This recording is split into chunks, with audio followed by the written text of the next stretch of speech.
आऊज़ु बिल्लाहि मिनश शैतानिर रजीम बिस्मिल्लाहिर रहमानिर रहीम इन्नल्लाह व मलाइकतहु युसल्लूना अलन नबी या अय्युहल्लज़ीना आमनू सल्लु अलैहि व सल्लिमू तस्लीमा।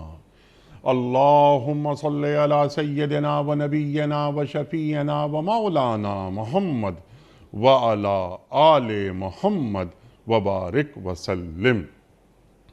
मोहतरम ख़वातीन व हज़रात, अस्सलामु अलैकुम। क़याम सुबह के साथ एक बार फिर हाजिर मैं हूँ आपका मेज़बान अनीक अहमद। ख़वातीन व हज़रात, पीर, मंगल, बुध और जुमेरात ये 4 दिन कुरान करीम की मुख्तलिफ़ आयात पर हमारे मुल्क के मुमताज़ उलमा गुफ्तगू फरमाते हैं, हमें बताते हैं कि अल्लाह ताला कुरान करीम की इन आयात में हमें कौन कौन से पैगाम दे रहा है, कैसा कैसा दर्स इनमें मौजूद है।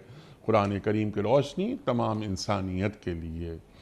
ख़वातीन हज़रात, ये पीर, मंगल, बुध और जुमेरात 4 दिन हमने रखे हुए हैं कुरान करीम की आयात के हवाले से, उन्हें समझने के हवाले से। लेकिन जुम्मा और हफ्ता 2 दिन, इन 2 दिनों में हम क्या करते हैं कि हम आपकी जानिब से आए हुए सवालात को यकजा रखते हैं और उन सवालात को पेश करते हैं मुफ्ती साहब की खिदमत में, हासिल करते हैं उनसे रोशनी, वो रोशनी जो कुरान करीम और साहिब कुरान के ज़रिए हम तक पहुँच रही है।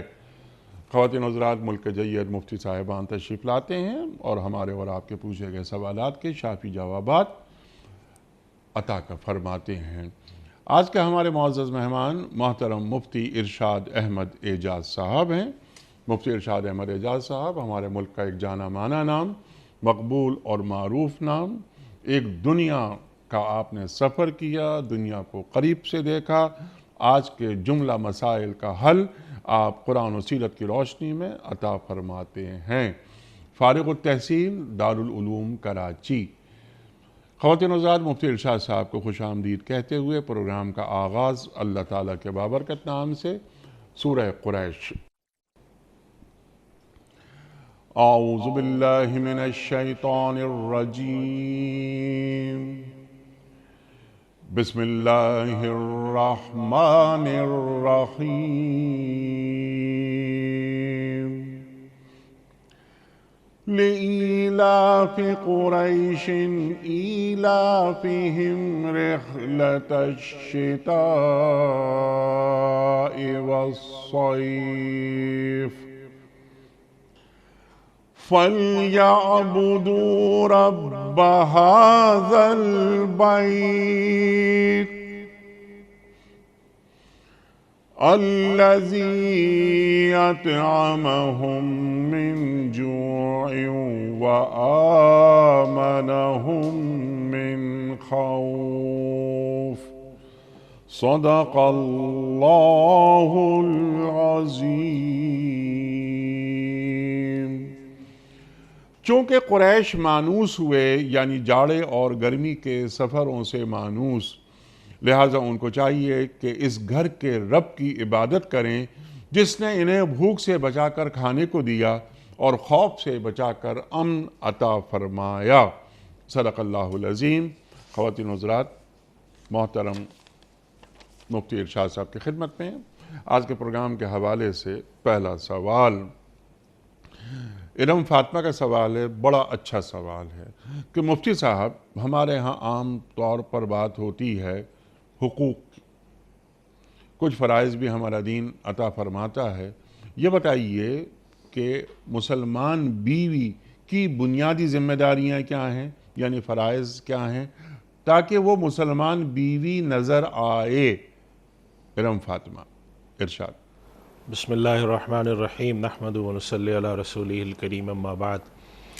अनीक साहब, सवाल वाकई इस लिहाज से अहमियत का है कि आज के दौर में हमारे यहाँ का अमूमी मिजाज, पूरा सांचा ढांचा सब कुछ उलट इस माना में हो गया है कि लोग आजकल हुकूक के बारे में ज़्यादा जानने की कोशिश करते हैं, हुकूक के मुतालबात करते हैं और फ़राइज़ की तरफ अदायगी या फ़राइज़ की अदायगी और फ़राइज़ की तरफ मुतवज्जे होने का ख़्याल पीछे चला गया है।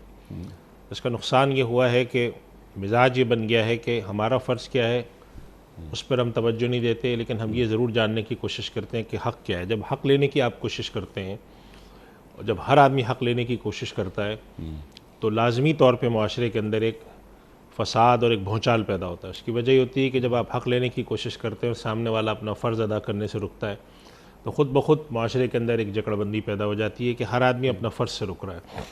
हमारे दीन की तलक़ीन, अल्लाह के नबी सल्लल्लाहु अलैहि वसल्लम की तालीम इस पर है कि फ़र्ज़ अदा किया जाए। यानी जितनी तालीमात हैं अगर आप उनको जोड़ें तो उनसे जो एक तासुर आपको कायम होगा वो ये होगा कि फ़र्ज़ अदा करने पर तलक़ीन की गई है, दूसरे का हक़ मारने के ऊपर सख्त वईद है जी। और दूसरी जानिब जिस शख्स का हक़ हो उसको बिशारत दी गई है कि अगर तुम हक़ पे होते हुए अपना हक़ छोड़ देते हो तो अल्लाह तुम्हें देगा। तो मालूम हुआ कि हक़ वाला अपना हक़ छोड़ना की कोशिश कर ले और जिस पर फ़र्ज़ है वो फ़र्ज़ की अदायगी की कोशिश करे तो मुआशरा ज़्यादा अहसन तरीके से, ज़्यादा जिसे हम कह सकते हैं कि खूबसूरत मुआशरा कायम होगा। रिश्तों में एक रचाव होगा, चाहे वो रिश्ते हमारे करीबी हों, खूनी हों या सिर्फ़ ऐसे ही रिश्ते हों जो मुआशरे के अंदर कायम होते हैं। अब इस तमहीद के बाद अगर हम इस पर जाते हैं कि एक बीवी के क्या फ़राइज़ हैं और क्या वाजिबात हैं तो देखिए अनीक साहब, अगर हम अहादीस पर नज़र रखते हैं तो हमें 3 चीज़ों की मजमूई तौर पर बात मिलती है।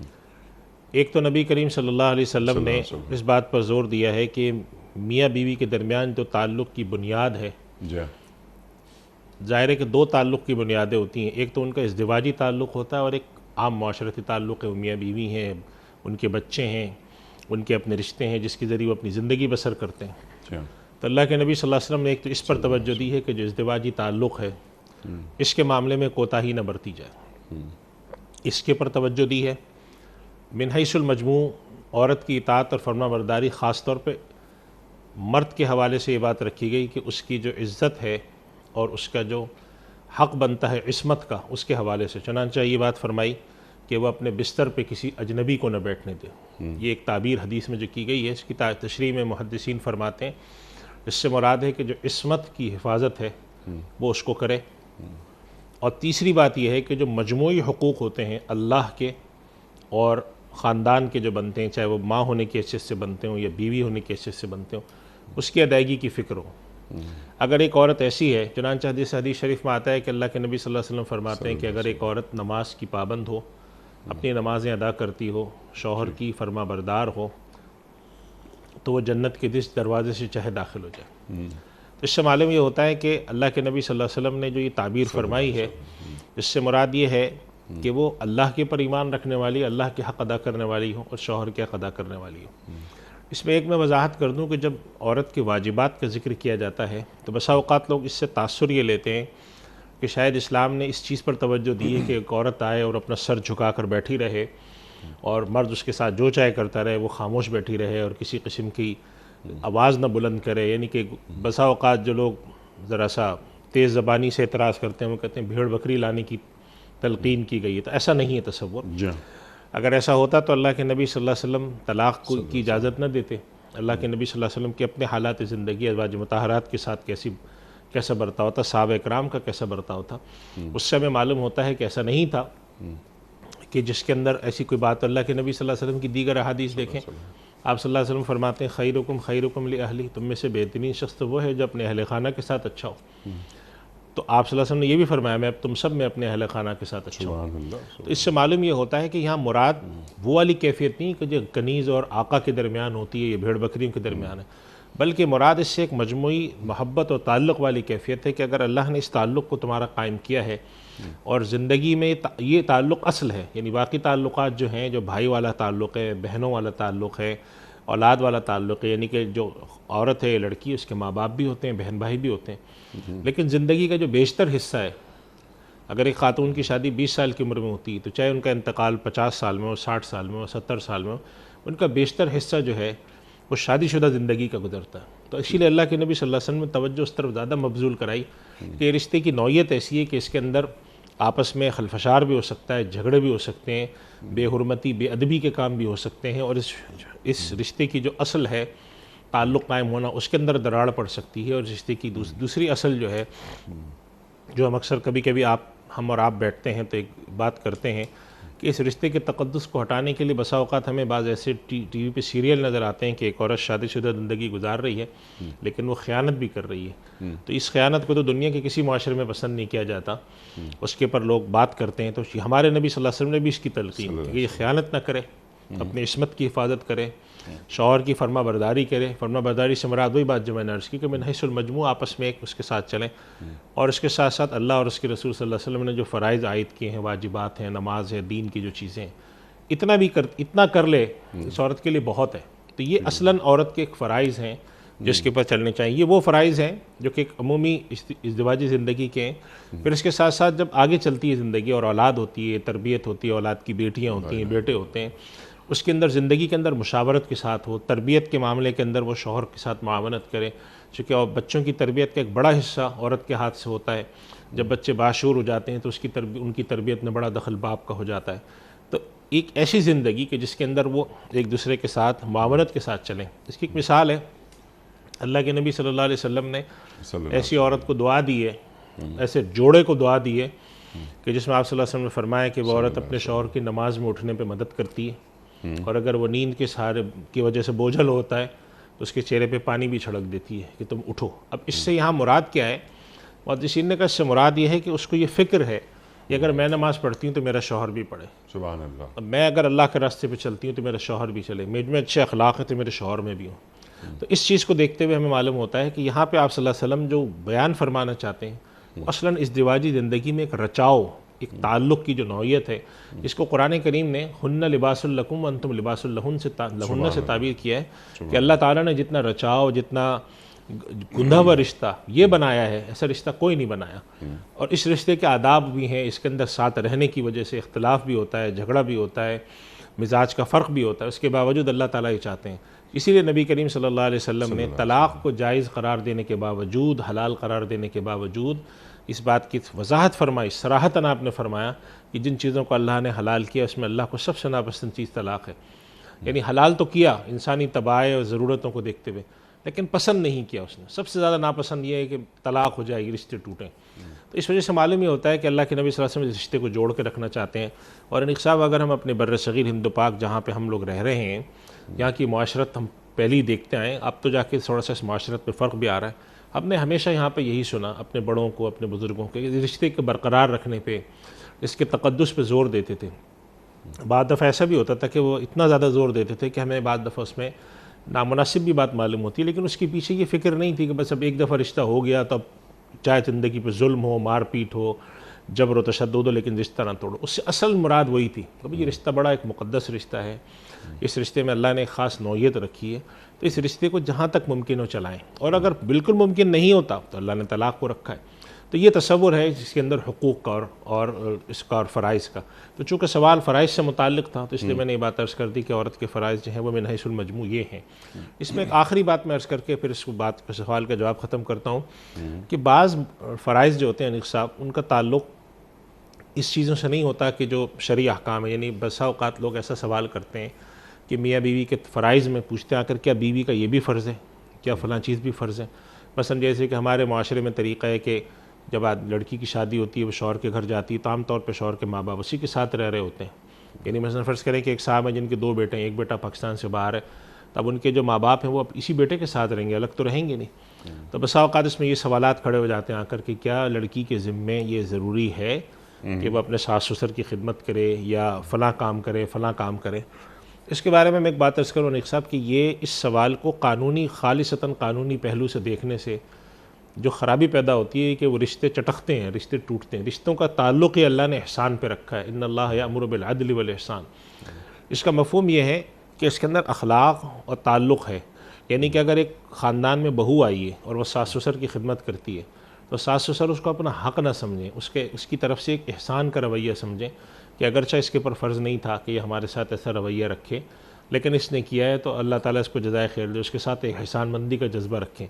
और इसी तरह बहू को भी ये देखना चाहिए अपना फ़र्ज़ के तौर पर कि भाई अगरचा मेरे हकीकी माँ बाप नहीं है, लेकिन मेरे ससुर होने के नाते, महरम का रिश्ता होने के नाते, मेरे शौहर के बाप होने के नाते मेरा ये फ़र्ज़ बनता है इनके साथ मैं हुस्न सलूक करूँ।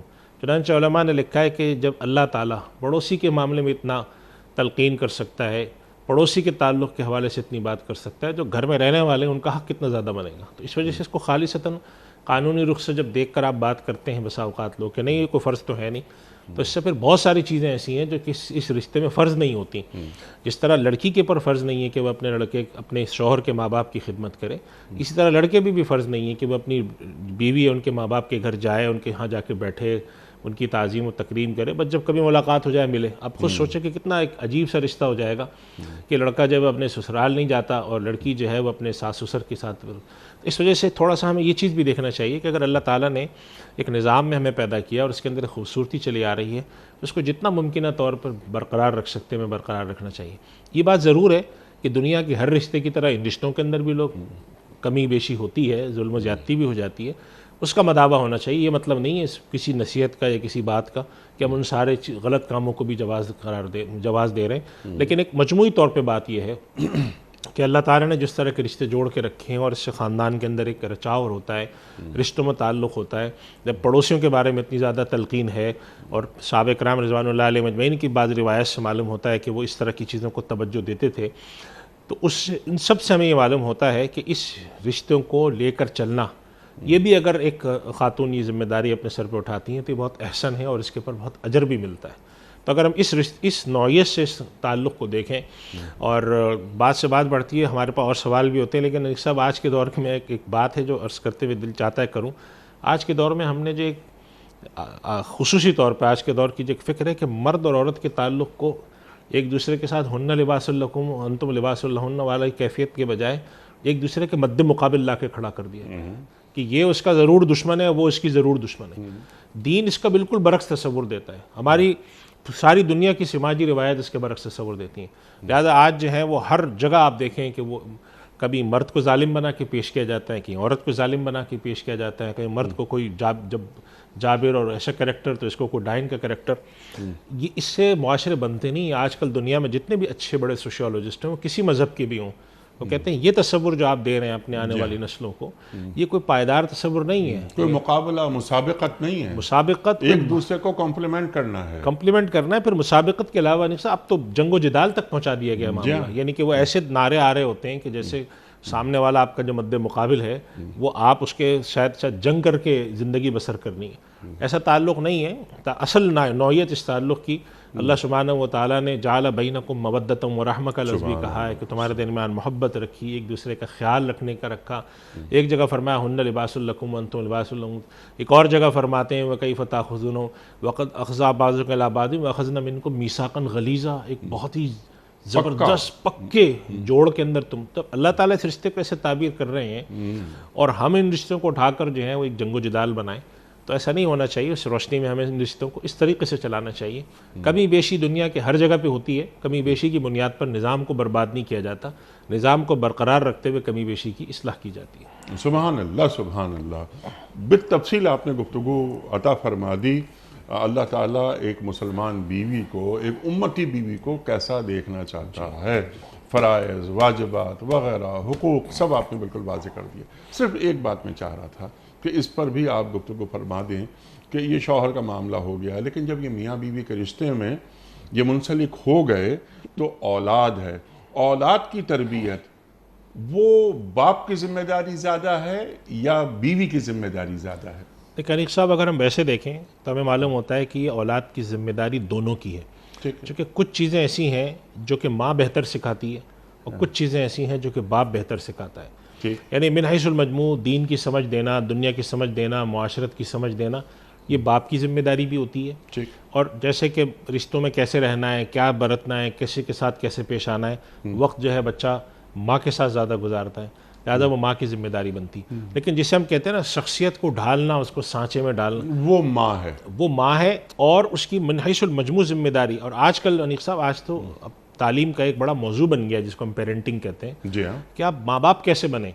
आपने बच्चे को उठाया स्कूल में भेज दिया, बच्चे को उठाया आया के हवाले कर दिया, बच्चे को उठा के कहीं भेज दिया, बहैसियत माँ बाप की आपका क्या फ़र्ज़ बनता है? बाप का फ़र्ज़ सिर्फ ये बनता है कि वो घर में सामान ला के दे दे, बच्चों को वीकेंड पे कहीं घुमा दे, और माँ का फ़र्ज़ ये बनता है कि वो खाने खिला दें, कपड़ों का ख्याल रख लें।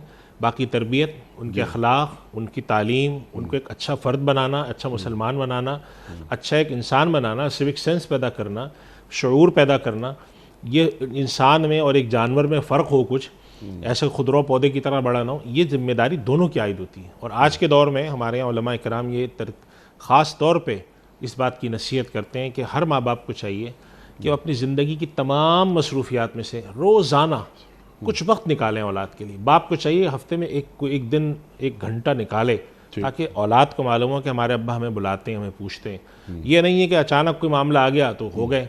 ऐसे मामला पेश आते हैं जैसे कि हमारे यहाँ टीचर जो स्कूल्स के अंदर अक्सर पेरेंट डे होता है, उसके अंदर गायब हो जाते हैं माँ बाप, क्योंकि हमारी मसरूफियत ऐसी है। इसके लिए अहतमाम से वक्त निकालें, इसको तरजीहात में डालें।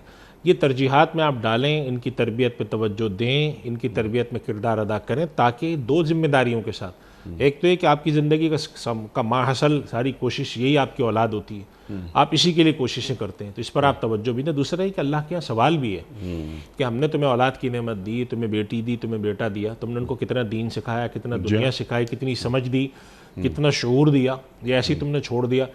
अगर कहीं स्कूल के अंदर पैसे देते रहे कि जी मैं इसकी 50,000 रुपये फ़ीस भरता रहा, तो वो फ़ीस भरने से तो सिर्फ काम नहीं बनेगा, कुछ वक्त भी नहीं। और अगर आप समझते हैं, जो कि हम अपने इस प्रोग्राम से कितनी दफ़ा ये पैगाम दे चुके हैं अनीक साहब, कि अगर आप समझते हैं कि बहैसियत बाप मुझ में शायद इन चीज़ों की कमी है, तो फिर बच्चों को उन मजालिस में लेकर जाना ये आपकी जिम्मेदारी है। अगर आप समझते हैं कि बच्चे में ये कमी रह गई है जो मैं नहीं पूरी कर सकता, फिर आप तलाश करें कि अच्छा भाई इस बच्चे को मैं यहाँ ले जाता हूँ, मुख्तलिफ़ किस्म की ट्रेनिंग में ले जाएँ, आप उसको सेशन कराएँ, उसको अच्छी मजालिस में ले जाएँ, उनको कुरान करीम की तालीम में ले जाएं। अल्लाह वालों की सोहबत मैसर आनी चाहिए, औलाद को दीन उनमें मुंतकिल करें, क्योंकि मेरा बेटा कल का बाप है, मेरी बेटी कल की माँ है, तो ये नस्लों में दीन को मुंतकिल करना ये भी जिम्मेदारी है एक मुसलमान फर्द की, ख्वाह वो मर्द हो या औरत, बीवी और माँ भी है वो, तो जिम्मेदारी उसकी दोहरी हो जाती है। सुभान अल्लाह, सुभान अल्लाह।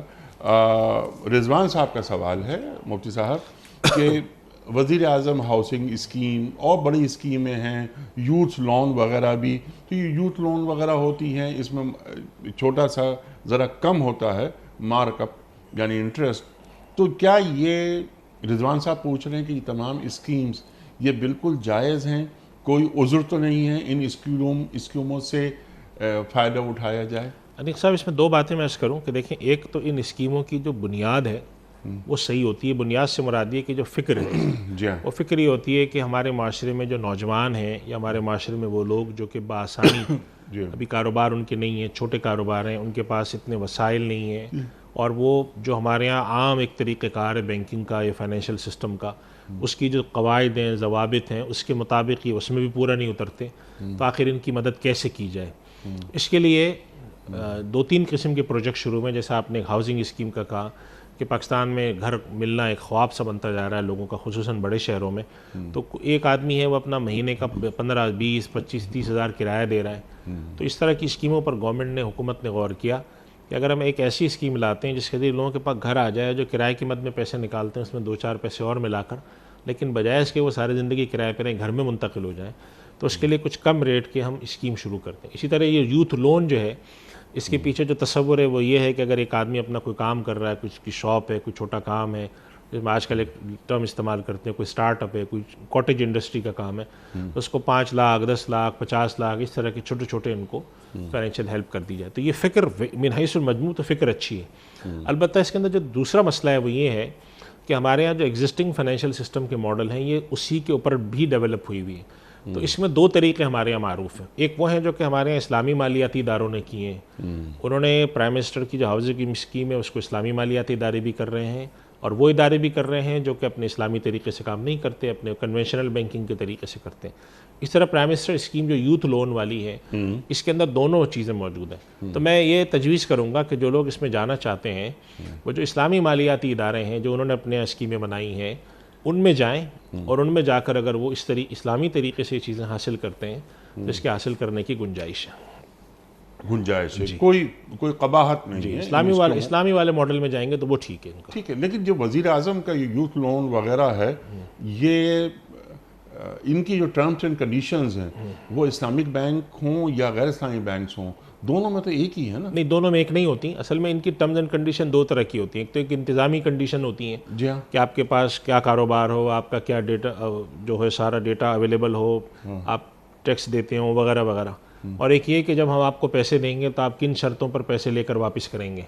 अच्छा। तो इनमें से जो पहली वाली शराइत है ना कि आप को हम कब देंगे पैसे, आपके पास कितनी इनकम हो, आप रजिस्टर्ड हो, ये वो तो दोनों के लिए बराबर होती हैं, लेकिन जो पैसा देने का तरीका है उसमें मुख्तलिफ है। तो इस्लामी बैंक या इस्लामी मालियाती इदारे जिस तरीके से काम कर रहे हैं वो अपने उन मोड ऑफ फाइनेंसिंग के तहत करते हैं जो मारूफ हैं, जिस पर हमारे यहाँ कई दफ़ा बात भी हो चुकी प्रोग्राम में। और जो दूसरे बैंक्स हैं जो कन्वेंशनल हैं वो अपनी लेंडिंग बोरोविंग वाले मॉडल पे जाते हैं।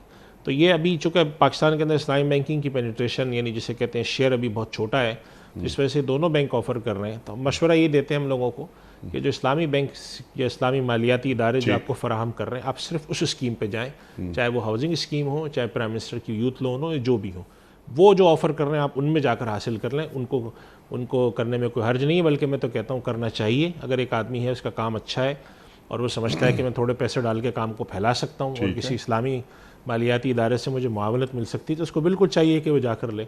अच्छा है, उसके अपना माशी हालात भी अच्छे हों, वो कोई जॉब भी पैदा करेगा, एम्प्लॉयमेंट भी क्रिएट करेगा, तो उससे माशी हालात अच्छे होते हैं। सुभान अल्लाह, सुभान अल्लाह। और दीन मुसलमान को गरीब नहीं देखना जी चाहता। बिल्कुल ऐसा है। ठीक है ना मुफ्ती साहब। अगला सवाल शब्बीर साहब का है भावलपुर से।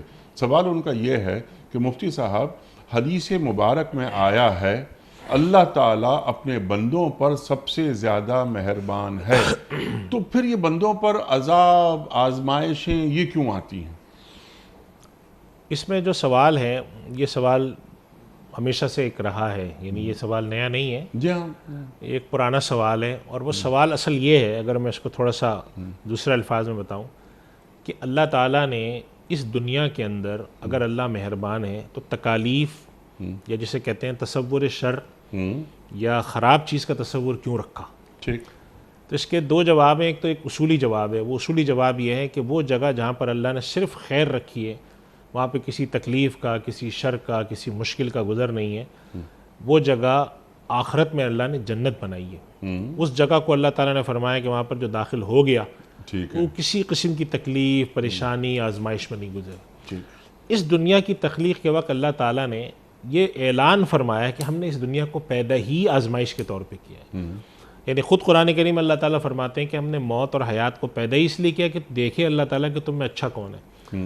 और कुरान करीम में सहाबा कराम को ख़िताब करके फरमाया कि क्या ये लोग गुमान कर बैठे हैं कि हम इनको ये आमन्ना कह देंगे और हम इनकी आजमाइश नहीं करेंगे? हमने तो पिछलों की भी आजमाइश की है। हज़रत आदम अलैहिस्सलाम की अगर आप तख्लीक़, जब दुनिया में तशरीफ़ नहीं लाए थे हमारे जद्द अमजद हज़रत आदम अलैहिस्सलाम, आसमानों पर मौजूद थे, उस वक्त भी अल्लाह ने आजमाइश की और वो शैतान ने आकर उनसे कहा कि ये आप खा लें और ये इससे जो है आपको फ़ायदा होगा, और मैं कसम खाता हूँ। और फिर वो उनके साथ हुआ, फिर उनको अल्लाह ने दुनिया में उतारा। बड़ा मशहूर वाक़या।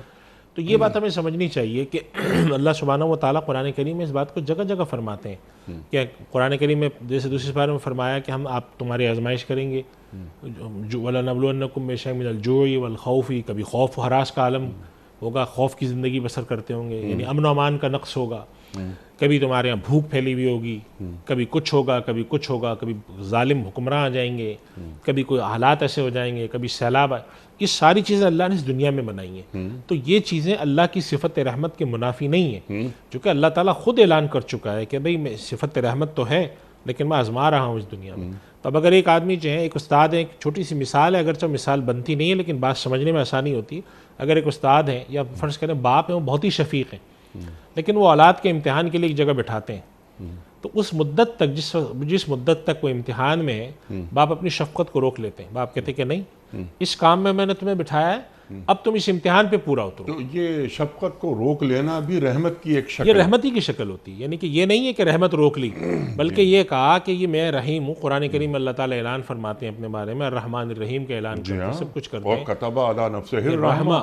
और इसके साथ साथ ये भी फरमा दिया अल्लाह ताला ने कुरान करीम में एक सूरत के अंदर, जिसमें फरमाते हैं कि अल्लाह ताला अगर लोगों की पकड़ उनके अमाल पे करना शुरू कर दे तो रुए ज़मीन पर कोई ज़ीरू चलता फिरता कोई नज़र ना आए। तो अल्लाह तो है ही बड़ा रहीम और शफ़ीक़। दारुल इम्तिहान बनाया, अच्छाई भी रखी, बुराई भी रखी। और 100 बातों की एक बात अनीक साहब, जब अल्लाह सुब्हानहू व तआला ने दुनिया की तख्लीक़ का इरादा फ़रिश्तों के सामने ज़ाहिर फरमाया, तो फ़रिश्तों ने जवाब में इंसान के बारे में 2 ही बातें कही थी।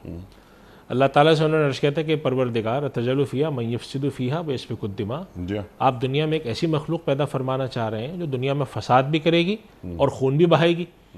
यानी उनको इस चीज़ का अंदाज़ा हो गया कि अल्लाह ताला जो मखलूक पैदा करने जा रहे हैं तो उसको एक ऐसी आजमाइश में डालेंगे कि वहाँ पे फसाद भी करेंगे। और अपने बारे में उन्होंने क्या बयान किया, वनहनु नुसब्बिहु बिहम्दिका व नुक़द्दिसु लक, हम तो सुबह शाम दिन रात आपकी तस्बीह, आपकी बड़ाई, आपकी ताज़ीम, आपकी बुजुर्गी बयान करते हैं। तो उन्होंने भी सवाल किया अल्लाह से कि परवरदिगार ऐसी मखलूक तो क्यों पैदा फरमा रहा है कि जो कि तस्बीह और हम्द सना के बजाय इस किस्म के कामों में लगेगी, फ़साद करेगी, क़त्ल गारतगरी करेगी।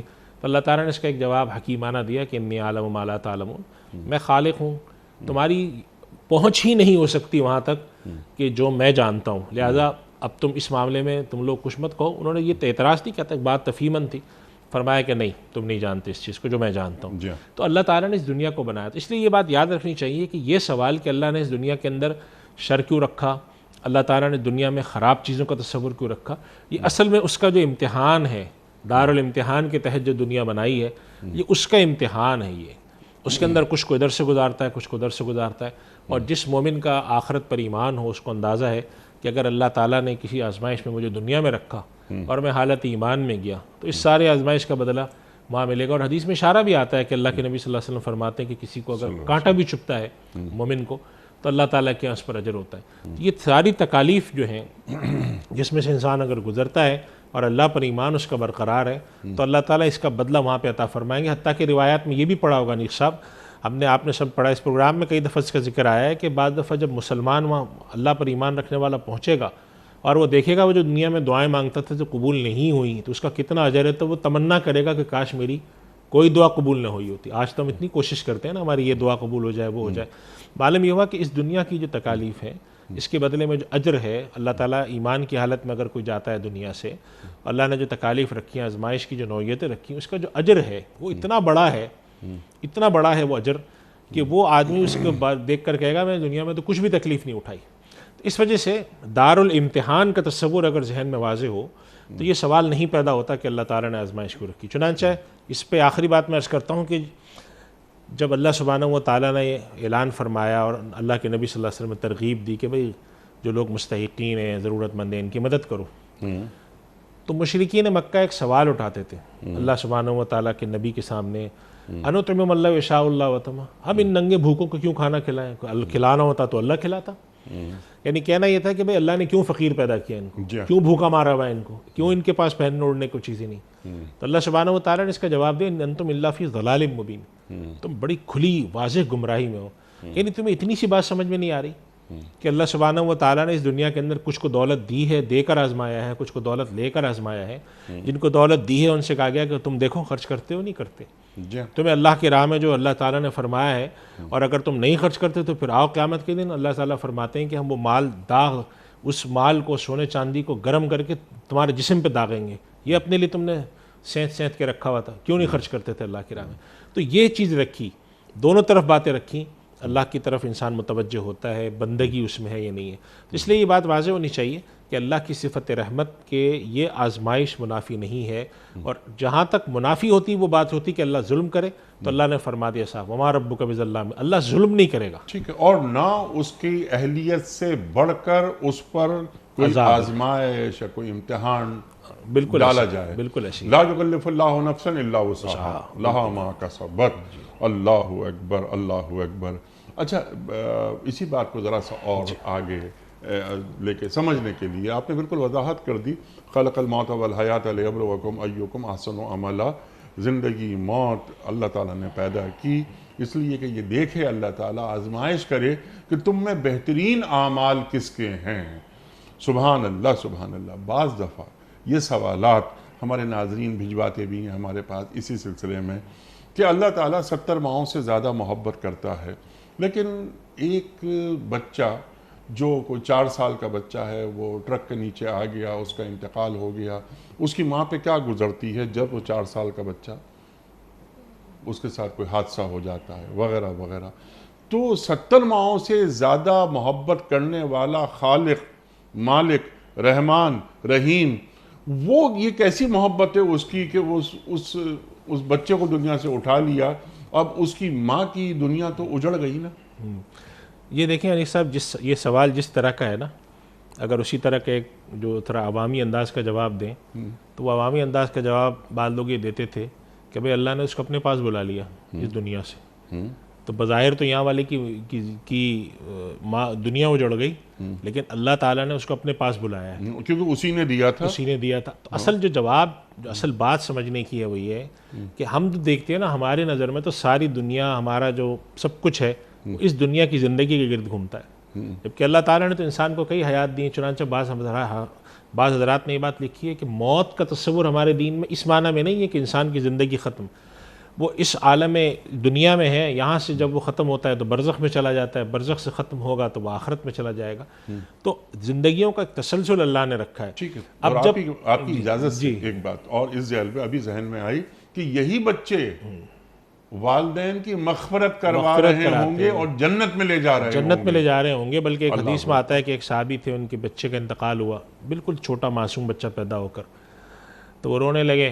तो अल्लाह के नबी सल्लल्लाहु अलैहि वसल्लम, इसके लिए जो दुआ है जनाजे की बच्चे की नाबालिग, कोई दुआ भी यही है कि अल्लाह उसको तुम हमारे लिए शफाअत का सबब बना, और हमें हदीस में जैसा आपने की, कोई बच्चे चिपक जाएंगे और खींच के ले जाएंगे। तो सहाबा इकराम में से एक सहाबी ने अर्ज़ कर दिया अल्लाह के नबी सल्लल्लाहु अलैहि वसल्लम से, या रसूलल्लाह, जिसका कोई बच्चा नाबालिग हालत में दुनिया से न गया हो, उसको कौन जन्नत में खींच के ले जाएगा? तो आप सल्लल्लाहु अलैहि वसल्लम ने उसका बड़ा अच्छा जवाब इरशाद फरमाया, अना फ़रतुम अल्लाह फ़रत अल्लाह, जिसको कोई बच्चा ले जाने वाला नहीं होगा उसको मैं लेके जाऊँगा। तो इससे ये दुआ भी हम बच्चों की मैयत की जो करते हैं वो करते हैं। तो तसव्वुर हमारे दीन का, जब हम इस तरह के सवाल पैदा हों तो हमें दुनिया और आखिरत की ज़िंदगी को जोड़ के देखना चाहिए, तो सवाल का जवाब मिल जाता है। जब हम इस ज़िंदगी को सिर्फ यहाँ तक रखते हैं तो हमें लगता है कि हम पर बड़ी क़यामत गुजर गई और सब कुछ हो गई। और अल्लाह सुब्हानहू व तआला ने ये गम भी अल्लाह ने पैदा किया ना, खुद अल्लाह अपने बारे में फरमाते हैं वन्नहु हुवा अज़हक व अबका, वही है जो हंसाता है, वही है रुलाता है। इसके दो मतलब मुफस्सिरीन ने बयान किए। एक मतलब ये बयान किया है कि ऐसे मौक़े भी वही पैदा करता है जिससे खुश हो इंसान, और ऐसे मौक़े भी पैदा करता है गम हो। और एक ये बात पैदा की कि इंसान के अंदर जो ये सलाहियत है कि किसी बात पे खुश होना और किसी बात पे गमगीन होना, चुनांचे हम देखते हैं बाद लोग ऐसे होते हैं कि उनके अंदर शऊर नहीं होता। अल्लाह ताला ने हमारी दुनिया में ऐसे लोग पैदा किए हैं, पागल होते हैं, बिल्कुल मजनून होते हैं, उनको ना गम का शऊर है ना खुशी का शऊर है। उनको देख कर हमें अंदाज़ा होता है कि किसी गम की बात पर गमगीन होना, किसी खुशी की बात पर खुश होना, ये भी अल्लाह का दिया हुआ है। तो ये कैफियत भी उसी की दी हुई हैं, ये हालात भी उसी के दिए हुए हैं। तो जब इंसान अल्लाह की सिफत, अल्लाह की ज़ात को इस नज़र से देखता है तो फिर वो उसके आगे वही बात करता है जो नबी करीम सल्लल्लाहु अलैहि वसल्लम के साहबजादे हज़रत इब्राहीम का इंतकाल हुआ तो अल्लाह के नबी सल्लल्लाहु अलैहि वसल्लम ने फरमाया कि हम तो उसी बात को कहते हैं जिस पर हमारा रब राज़ी है। हाँ इब्राहीम, हम तुम्हारी जुदाई से बहुत अफसरदा हैं। ये बात भी इरशाद फरमा दी कि हम बेटे हैं, तुम्हारी जुदाई से अफसरदा हूँ मैं, लेकिन जो बात मालिक ने तय कर दी उस पर हम राज़ी हैं। तो ये जो रज़ा है, अल्लाह ताला कभी गम की हालत में रज़ा को देखता है कि खुशी की हालत में रज़ा पर है, गम की हालत में रज़ा है, आफत की हालत में रज़ा है, राहत की हालत में रज़ा है। तो ये सब कुछ इसी के गिर्द घूमता है। अगर इस पर नज़र होती है इंसान की, इस दुनिया की आखिरत की ज़िंदगी में, आखिरत की और इस दुनिया की कामयाबी में, तो फिर इंसान के जहन में ये इश्कालात कम होते जाते हैं और अल्लाह पर ईमान बढ़ता जाता है और अल्लाह की रज़ा में राज़ी होता रहता है।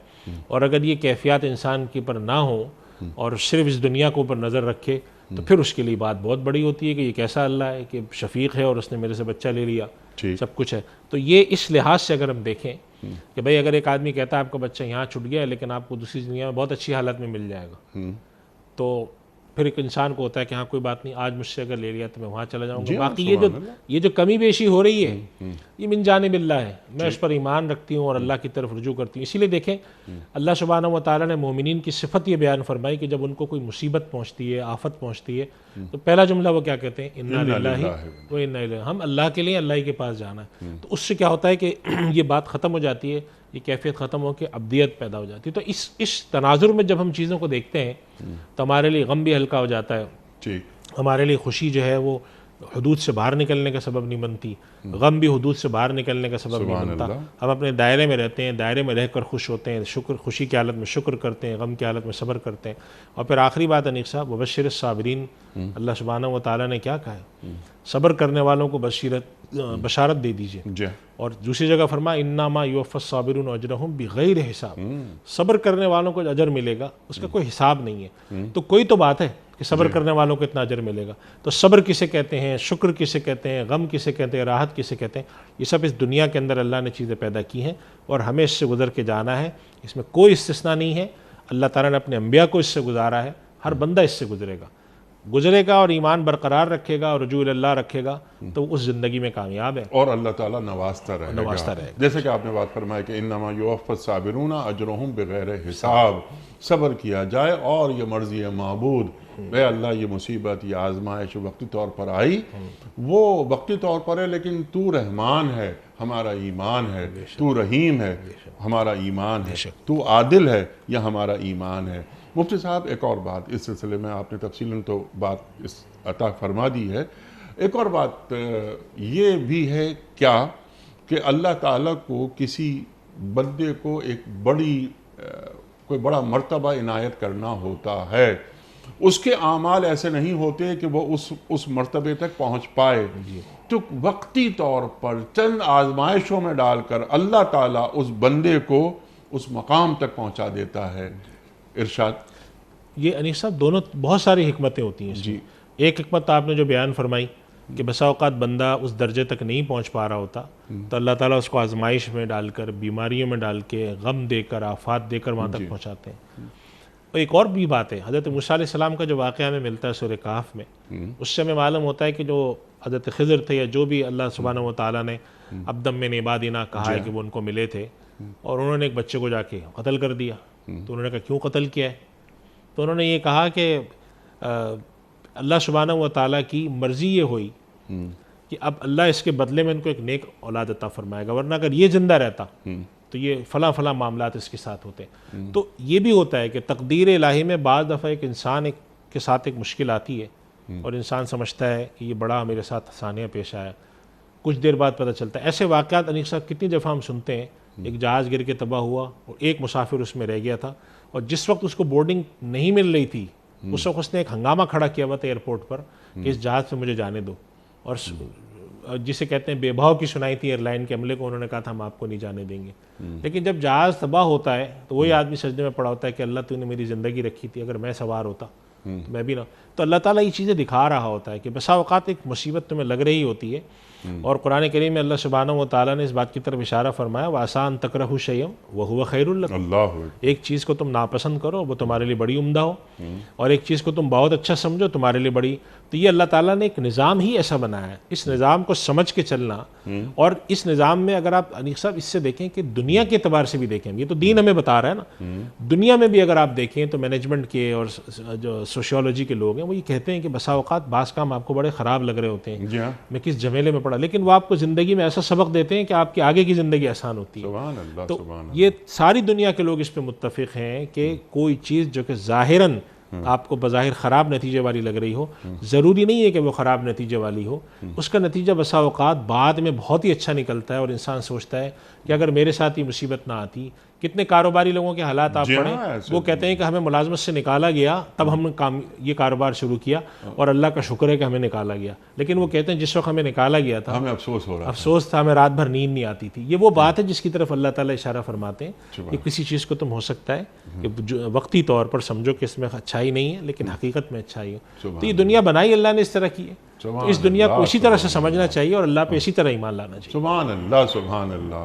अपने काम अल्लाह पे नहीं छोड़ने चाहिए और अल्लाह के काम खुद नहीं पकड़ने चाहिए। बिल्कुल ऐसे ये तमाम मामलात जो हैं ये अल्लाह के सुपुर्द कर दिए जाएं और इन्ना लिल्लाहि व इन्ना इलैहि राजिऊन, इन्ना सलाती व नुसुकी व महयाया व ममाती लिल्लाहि रब्बिल आलमीन। कुरान करीम की आयत ये भरी पड़ी हैं, बस अपना रुख अल्लाह की तरफ सीधा रखा जाए, तौहीद खालिस को अपना लिया जाए। बिल्कुल ऐसे। मुफ्ती साहब वक्त गुजरता जा रहा है, अभी तक हमने कोई वीडियो क्वेश्चन नहीं रखा आपकी खिदमत में। पहला सवाल मुफ्ती साहब की खिदमत में।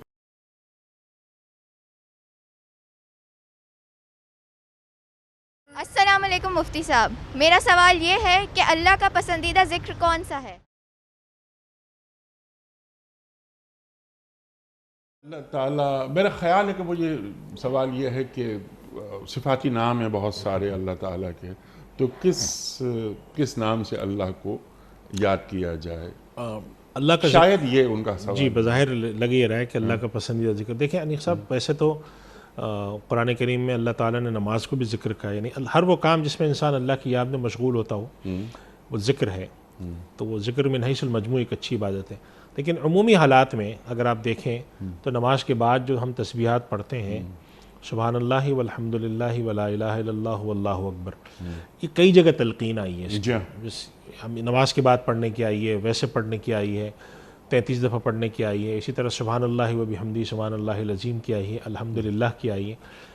इन कलिमात को अगर हम अपना ज़िंदगी का हिस्सा बनाते हैं, नमाज के बाद पढ़ने का मामूल बनाते हैं। चुनांचे एक रिवायत में आता है कि नबी करीम सल्लल्लाहु अलैहि वसल्लम फरमाते हैं कि अगर कोई शख्स की रात को आँख खुली, जैसे करवट लेते हुए खुल गई ऐसे, और उस वक्त उसने ये कलिमात पढ़ लिए कि ला इलाहा इल्लल्लाह वहदहु ला शरीका लहू, तो इस तरह के जो कलिमात हैं सुभान अल्लाह वल्हम्दुलिल्लाह, ला इलाहा इल्लल्लाह, जिसमें अल्लाह की पाकीज़गी बयान होती है सुभान अल्लाह, अल्लाह की हम्द बयान होती है अल्हम्दुलिल्लाह, और अल्लाह की वहदानियत बयान होती है ला इलाहा इल्लल्लाह, अल्लाह की किबरियाई बयान होती है अल्लाहु अकबर, सुभान अल्लाह वल्हम्दुलिल्लाह वला इलाहा इल्लल्लाह वल्लाहु अकबर। ये 4 कलिमात जो हैं, इनसे अगर अल्लाह का जिक्र किया जाए तो वो फिर उनकी बड़ी फजीलत आई। जैसे सुभान अल्लाह के बारे में आता है सुभान अल्लाह तमलउल मीज़ान, अल्लाह के यहाँ जो क़यामत के दिन तराजू है, तो किसी इंसान का जो तराजू है वो सुभान अल्लाह पढ़ने से भर जाता है। सुभान अल्लाह। और ये सुभान अल्लाह व बिहम्दिही सुभान अल्लाहिल अज़ीम, ये वजन में ज़बान में पढ़ने में हल्के हैं जी, लेकिन क़यामत के दिन अजर में भारी कलिमात हैं। अल्लाहु अकबर। और इसमें एक और बात भी है यानी साहब कि हमारे यहाँ बाज़ हज़रात ने इन रवायात की रोशनी में, 1-2 रिवायतें आती हैं अहादीस में, वलन युशाद्दिद्दीन अहदुन इल्ला गलबा,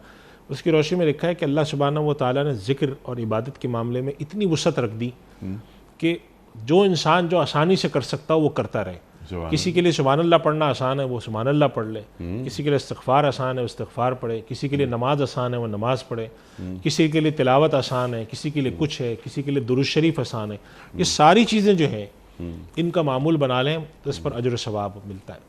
सुभान अल्लाह, सुभान अल्लाह। कि अल्लाह का जिक्र करते रहें, बल्कि अपनी ज़बान को अल्लाह के जिक्र से तर रखें। बिल्कुल ऐसी, बिल्कुल। आखिरी सवाल आज के प्रोग्राम का मुफ्ती साहब।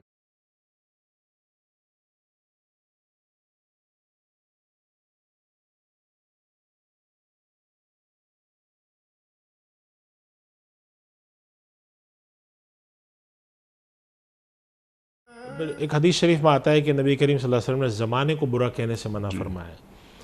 यानी आप फरमाया कि वह ज़माना तो अल्लाह ही चलाने वाला है ना, तो अगर आप कहते हैं बड़ा बुरा ज़माना ये है। अलबत्ता इसमें एक थोड़ी सी तफसील है कि बाद दफ़ा लोग ज़माने से मुराद लोगों के मिजाज और लोगों का तौर तरीक़ रहन सहन देते हैं। पिछला ज़माना कितना अच्छा था, इसमें लोग ऐसे रहते थे, आज के ज़माने में लोगों में ये चीज़ ख़त्म हो गई। तो अगर इससे मुराद लोगों के हालात, लोगों के तौर तरीक़, उनके रस्म व रिवाज, उनके रवैयों पर गुफ्तगू करना है, तो फिर ये ताबीर इख्तियार करने में की गुंजाइश निकलती है, कर सकते हैं आप। लेकिन अगर इससे मुराद वक्त को या ज़माने को या टाइम को, जैसे किसी ज़माने में लोग समझते थे कि जो वक्त होता है, कोई ज़माना होता है, इसका असर है, तो आप सल्लल्लाहु अलैहि वसल्लम ने फरमाया कि ये मत करो। दिन भी अल्लाह का पैदा किया हुआ है, रात भी अल्लाह की पैदा की हुई है, माजी भी अल्लाह का है और मुस्तकबिल भी अल्लाह ने पैदा किया। तो इस लिहाज से किसी वक्त को बुरा कहना ये ठीक नहीं है। लोगों के मिजाज, लोगों के हालात, उनके तौर तरीक़, उनकी रविश, उनके रवैयों के लिहाज से अगर आप कहते हैं कि भाई पिछले ज़माने के लोग बहुत अखलाक वाले होते थे, आज देखो कैसा हाल है, उसकी इजाज़त है। ठीक है, ज़माने को बुरा मत कहो, मैं ज़माना हूँ जी, अल्लाह फरमाता है। अल्लाहु अकबर। बिल्कुल वजाहत से आपने हमें समझा दिया। मुफ्ती साहब, वक्त यहाँ मुकम्मल हुआ हमारे आज के प्रोग्राम का। आपका बड़ा ममनून, बड़ा शुक्रगुजार, आप तशरीफ़ लाए। ख़वातीन हज़रात, हमारे उलमा को अल्लाह सलामत रखे, तशरीफ़ लाते हैं और दीन हम तक मुंतकिल करते हैं। ये गुफ्तगू महज गुफ्तगू नहीं, ये हम बार बार ये बात कहते हैं कि ये गुफ्तगू महज सुन ली जाए और हवाबें उड़ा दी जाए, ऐसा नहीं। कुरान करीम, हमारा दीन जो हमें बताता है, मुफ्ती साहब ने हमें समझाया कि ज़िंदगी इस अंदाज से गुजारी जाए, ये तरीक़ा, ये अंदाज़ अल्लाह और अल्लाह के रसूल सल्लल्लाहु अलैहि वसल्लम के नज़दीक पसंदीदा है। तो हमारा हर काम वो हो जो अल्लाह और अल्लाह के रसूल सल्लल्लाहु अलैहि वसल्लम के नज़दीक पसंदीदा हो। महज ज़िक्र करना बहुत अच्छी बात है जो मुफ्ती साहब ने हमें तालीम किया, लेकिन ज़िक्र के साथ साथ नज़र आए एक मुसलमान कि ये चलता फिरता मुसलमान है, ये राज किसी को नहीं मालूम कि मोमिन कारी नज़र आता है, हकीकत में है कुरान। इकबाल फरमा गए। वक्त मुकम्मल हुआ। आप और हम जानते हैं कि प्रोग्राम का इख्तिताम होता है रोज़ाना एक कौल पर, और वो कौल होता है साहिब नहजुल बलागा अमीरुल मोमिनीन हज़रत अली मुर्तज़ा करमल्लाहु वजहू का। आप फरमाते हैं कि जहाँ तक बन पड़े ऐबों को छुपाओ, जहाँ तक बन पड़े ऐबों को छुपाओ। सुभान अल्लाह, सुभान अल्लाह। अपने मेज़बान अनीक अहमद को कल तक के लिए इजाज़त दीजिए। खुदा हाफ़िज़।